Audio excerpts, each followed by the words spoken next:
Hi, my name is Nathan with Onyx Imaging here in Tulsa, Oklahoma. We are the highest rated printer service center nationwide.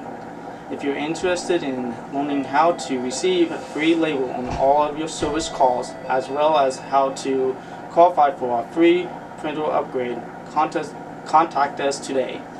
We are here for all of your printers and office supplies needs. So today we're going to work on this Epson Workforce 545.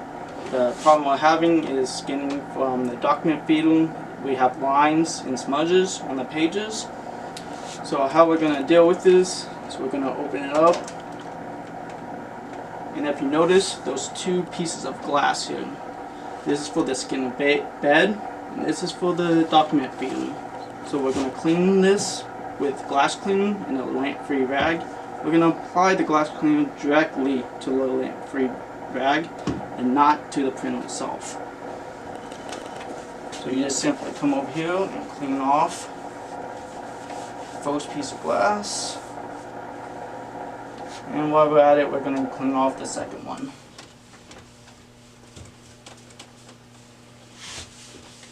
Once it looks nice and clean to you, close it up.